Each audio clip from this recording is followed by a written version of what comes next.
And as a free being, you care about humanity, freedom and peace, and dignity for all human beings and all intelligent creatures that roam on this planet. You have braved the cold weather today to come here and to voice your concern about the state of humanity today.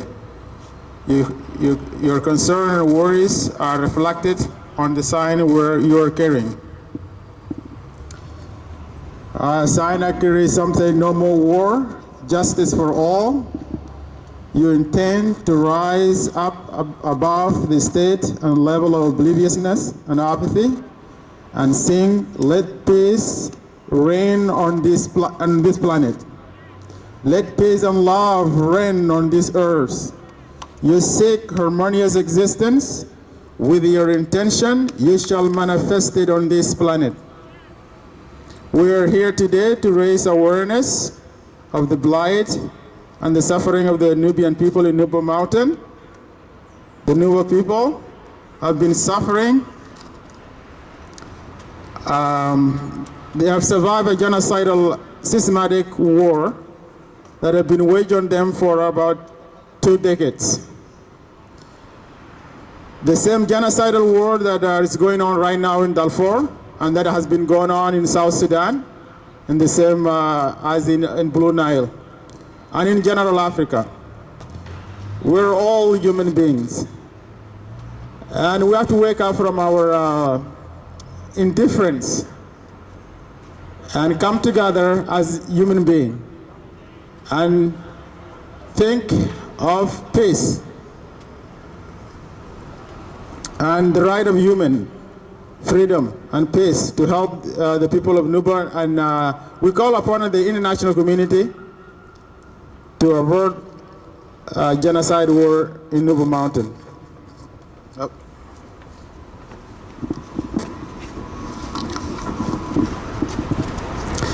Since 1956, when Sudan gained its independence from Anglo-Egyptian rule, there has been an off and on civil war in Sudan between North and South, which a lot of people have lost life.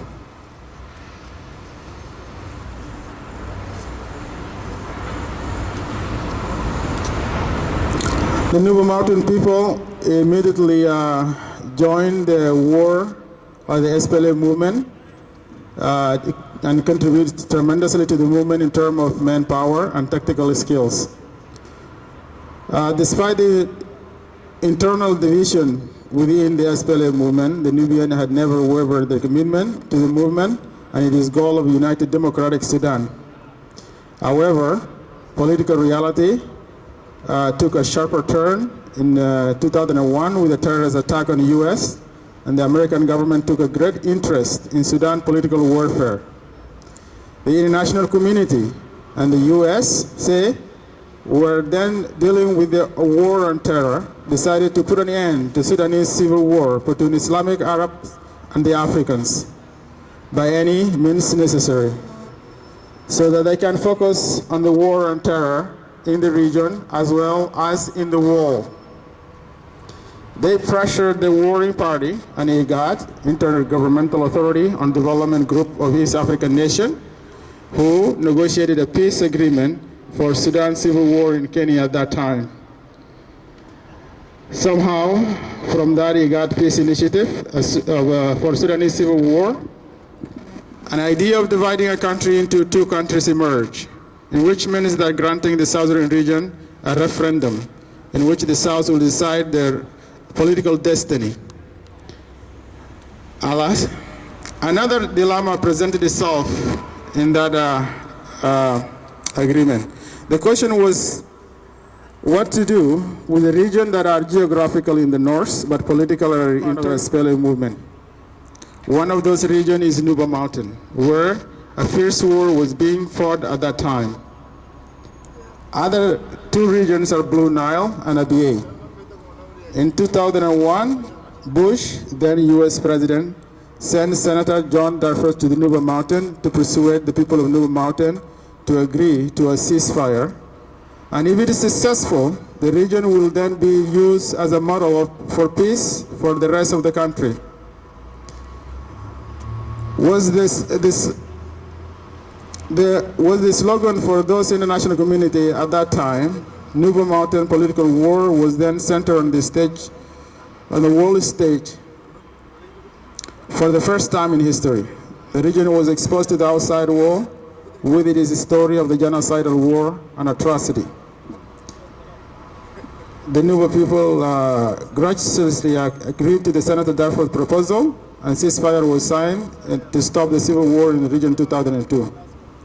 In 2003, while the Nuba Mountain ceasefire was shakily holding, and the international community were still on negotiating table in Kenya to negotiate a general peace agreement for the entire country of Sudan. The Darfur region in Western Sudan went up in a flame. Despite the political unrest in Darfur and a shaky ceasefire in Nuba Mountain, the comprehensive peace agreement was signed between SPLA and the Sudan Central Ruling Government in 2005. The Nuba people and Blue Nile region were not given a choice of referendum like the southern region, but were given what is called popular consultation, which it does not give them a full right to decide for their self-determination. The Nuba Mountain people were very disappointed with the deal, and they got in a CPA agreement.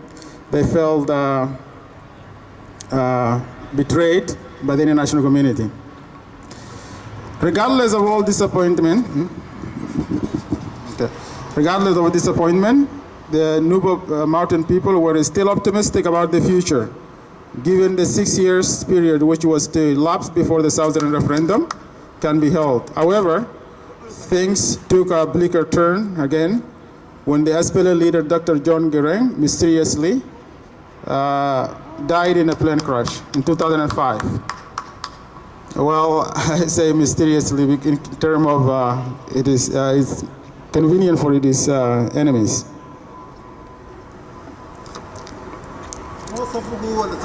Yeah. Since then,